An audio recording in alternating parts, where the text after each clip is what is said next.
अस्सलाम वालेकुम स्टूडेंट्स, आज के इस वीडियो लेक्चर में हम डिस्कशन करने जा रहे हैं क्लास 9 बायोलॉजी के पी के टेक्स्ट बुक बोर्ड पेशावर के एक नेक्स्ट यूनिट 9 ट्रांसपोर्ट।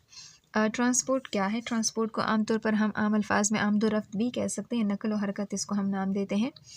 कहते हैं कि हमारे यहाँ जितने भी ऑर्गेनिजम्स होते हैं इनको अपने बॉडी के जो मेटाबॉलिक एक्टिविटीज़ होती हैं, जो उनका मेटाबॉलिज्म होता है, उसके लिए मुख्तलिफ़ चीज़ों की ज़रूरत पड़ती है। और एक ख़ास इन्वायरमेंट के अंदर कुछ चीज़ें जो होती हैं, मखसूस चीज़ें सेल के या किसी भी ऑर्गेनिजम्स के जिस्म के अंदर जाती हैं, और कुछ जो होती हैं वो उनके जिस्म से या उन सेल से बाहर आती हैं। तो किसी जिस्म या किसी सेल के अंदर या बाहर मॉलिक्यूल्स की इस हरकत को, इस मूवमेंट को हम क्या नाम देते हैं? ट्रांसपोर्ट का नाम देते हैं। तो हमारे यहाँ मुख्तलिफ ऑर्गेनिजम्स होते हैं, कुछ होते हैं यूनिसेलुलर और कुछ होते हैं मल्टी सेलुलर। जो यूनिसेलुलर ऑर्गेनिजम्स होते हैं उनके अंदर कोई स्पेसिफ़िक ऑर्गन मौजूद नहीं होता कि स्पेसिफ़िक जो काम है या जो ट्रांसपोर्टेशन है उसके लिए स्पेसिफ़िक ऑर्गन हो, उसमें ऐसा नहीं होता। लेकिन अगर हम कॉम्प्लेक्स मल्टी सेलुलर ऑर्गेनिजम्स की बात करें तो उसकी बॉडी के अंदर स्पेशलाइज्ड ऑर्गन सिस्टम होते हैं जो कि ये ट्रांसपोर्ट का काम जो है वो परफॉर्म करते हैं। जैसे फॉर एग्जांपल हम अब हमारी बॉडी के अंदर ब्लड की बात करते हैं, तो ब्लड क्या करता है? ब्लड सब्सटेंसेस यानी फूड न्यूट्रिएंट्स को लेता है और डिफरेंट बॉडी के डिफरेंट पार्ट्स तक उसको लेकर जाता है। फिर बॉडी के डिफरेंट पार्ट से जो वेस्ट सब्सटेंसेस होती है उसको लेता है और फिर उसको स्पेसिफिक जगह होती है वहाँ तक लेकर जाता है। जैसे कार्बन डाइऑक्साइड टिश्यूज से लेता है और लंग्स तक उसको लेकर आ जाता है, या जो गैर ज़रूरी नाइट्रोजनियस वेस्ट होता है उसको लेता है और फिर उसको भेजता है किडनी की तरफ। तो यानी स्पेसिफिक लोकेशन तक इन चीज़ों को वो लेकर जाता है। सो यहाँ पे हम कह सकते हैं कि जो मल्टी सेलुलर ऑर्गेनिजम्स होते हैं उनके जो बॉडी फंक्शंस होते हैं उसको परफॉर्म करने के लिए वेरियस ऑर्गन सिस्टम जो होते हैं वो काम करते हैं। सो जैसे यहाँ पे आपको बताते हैं इंट्रोडक्शन में, यहाँ पे आपको बताते हैं कि जो लिविंग ऑर्गेनिजम्स होते हैं उसको हमेशा से कुछ चीज़ों की ज़रूरत पड़ती है अपनी मेटाबॉलिक प्रोसेसेस के लिए, और एक पर्टिकुलर इन्वायरमेंट के अंदर कुछ चीज़ें इन ऑर्गेनिजम्स की बॉडी के अंदर जाती हैं और कुछ चीज़ें उनके जिस्म से बाहर आती हैं। अब ये कहा जाता है कि this movement of molecule into and out of the body और cells of an organism is called transport. यानी किसी भी ऑर्गेनिजम्स की बॉडी है या उनकी बॉडी के अंदर सेल्स हैं, उनके अंदर मॉलिक्यूल्स की मूवमेंट हो रही है या फिर उनसे मॉलिक्यूल्स बाहर निकल रहे हैं, तो इस अंदर और बाहर वाली मूवमेंट को हम क्या नाम देते हैं? ट्रांसपोर्ट का नाम देते हैं। जैसे हम कहते हैं ना कि यूनिसेलुलर और जो less complex multi cellular organisms होते हैं उनके अंदर स्पेसिफिक ऑर्गन मौजूद नहीं होते कि वो ट्रांसपोर्ट जो है वो कर सकें, वो डिफरेंट चीज़ें जो हैं वो उनके बॉडी के अंदर लेकर चले जाएं या फिर उनके बॉडी से बाहर लेकर आ जाएं। ये कहते हैं they perform this process by simple diffusion और एक्टिव ट्रांसपोर्ट। अब ये क्या करते हैं? ये जो ऑर्गेनिजम्स होते हैं, चाहे वो यूनिसेलुलर है चाहे वो less complex multi cellular organisms होते हैं, ये क्या करते हैं? ये सिंपल डिफ्यूजन के थ्रू या फिर एक्टिव ट्रांसपोर्ट के थ्रू जो सब्सटेंसेस होती हैं, जो चीज़ें होती हैं, वो अंदर या बाहर लेकर आते हैं। डिफ्यूजन क्या है? डिफ्यूजन सेल के अंदर मूवमेंट या फिर सेल से बाहर मूवमेंट, लेकिन यहाँ पे कंसंट्रेशन की बात होती है कि अगर मॉलिक्यूल्स की मूवमेंट हो रही है from higher concentration to the lower concentration, तो इस मूवमेंट को हम क्या कहते हैं? डिफ्यूजन का नाम देते हैं। और एक्टिव ट्रांसपोर्ट का हम किस चीज़ को कहते हैं?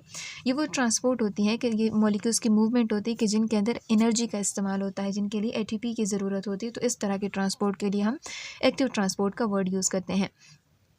अब अगर हम मोर कॉम्प्लेक्स ऑर्गेनिजम्स की बात करें, जैसे एनिमल्स की बात करते हैं, प्लांट्स की बात करते हैं, स्पेसिफिकली ह्यूमंस की बात करते हैं, तो उनके लिए जो एक्सचेंज ऑफ मटेरियल है ना, उसके लिए स्पेसिफिक ऑर्गन्स मौजूद होते हैं, ऑर्गन सिस्टम मौजूद होते हैं। जैसे आप लोगों को याद होगा जब हम बायो में जब पहले चैप्टर में पढ़ रहे थे उस वक्त हमने देखा था कि सेल्स होते हैं वो क्या बनाते हैं? टिश्यूज़ बनाते हैं। टिश्यूज़ मिलके क्या बनाते हैं? ऑर्गन्स बनाते हैं। और बहुत सारे ऑर्गन्स मिलके ऑर्गन सिस्टम बनाते हैं, और ये बहुत सारे ऑर्गन सिस्टम मिलके एक पूरा ऑर्गेनिजम्स बनाते हैं। अब यहाँ पे आप देख सकते हैं कि जो स्पेशलाइज्ड ऑर्गन सिस्टम जो होते हैं ये मौजूद होते हैं हायर कॉम्प्लेक्स ऑर्गेनिजम्स के अंदर, ताकि वो मटेरियल का एक्सचेंज कर सके इन्वायरमेंट और उनके बॉडी के दरमियान, यानी बॉडी और उनके इन्वायरमेंट के दरमियान या फिर उनके बॉडी के डिफरेंट पार्ट्स तक जो ट्रांसपोर्ट ऑफ मटेरियल है उसके लिए स्पेशलाइज्ड सिस्टम जो होते हैं वो रिक्वायर्ड होते हैं।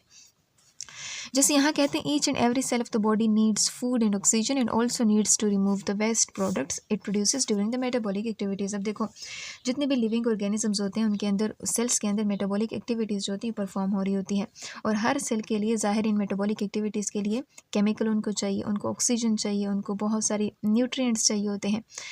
या फिर ये जो बहुत सारी एक्टिविटीज़ हो जाती है तो उस दौरान वेस्ट प्रोडक्ट जो होते हैं ये बन जाते हैं, फिर उन वेस्ट प्रोडक्ट को उन टिश्यूज से, उन सेल से बाहर निकालना ज़रूरी होता है।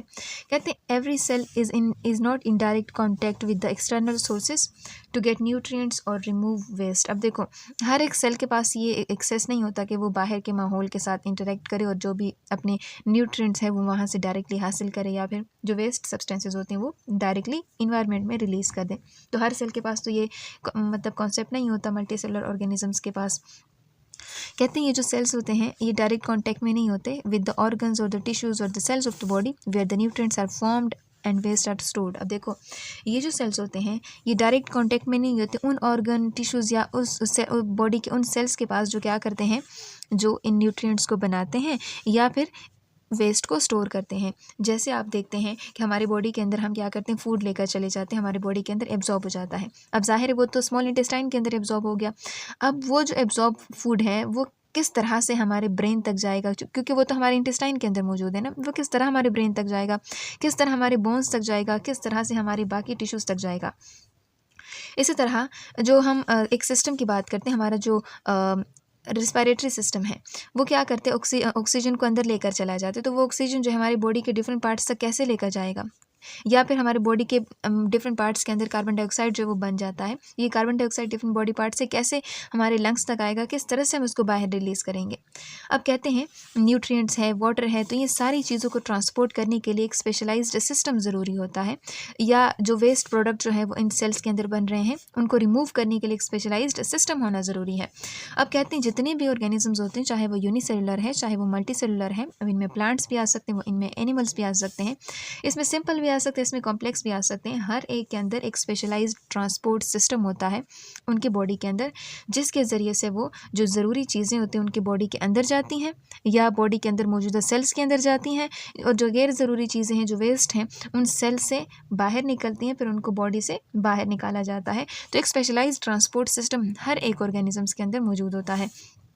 तो इस चैप्टर में हम, इस यूनिट में हम ट्रांसपोर्ट के डिफरेंट प्रोसेसेस देखेंगे, प्लांट्स के अंदर भी और ह्यूमन के अंदर भी, कि किस तरह से ह्यूमन के अंदर ये जो चीज़ें होती हैं वो ट्रांसपोर्ट होती हैं, जो न्यूट्रिएंट्स हैं, जो गैसेस हैं, वो किस तरह ट्रांसपोर्ट होती हैं, या प्लांट्स के अंदर जो चीज़ें होती हैं वो किस तरह से मूव करती हैं। जैसे आप देखते हैं कि प्लांट इतना लंबा दरख्त होता है, तो वो जो ज़मीन के नीचे पानी है वो किस तरह से पानी उनके ऊपर वाले पार्ट्स तक पहुँचता है, तो ये भी हम यहाँ पर जानने की कोशिश करेंगे। पॉइंट टू रिमेंबर यहाँ पे एक आपको दिया हुआ है, कहते हैं कुछ मल्टी सेलुलर ऑर्गेनिजम्स के अंदर, मल्टी सेलुलर का मतलब ऐसे ऑर्गेनिजम्स जो ज़्यादा सेल से बने होते हैं, तो इन ऑर्गेनिजम्स के अंदर कहते हैं एक स्पेशलाइज्ड ऑर्गन सिस्टम जो होते हैं वो मौजूद होते हैं, जो क्या करते हैं, ट्रांसपोर्ट ऑफ मटेरियल में अहम किरदार अदा करते हैं।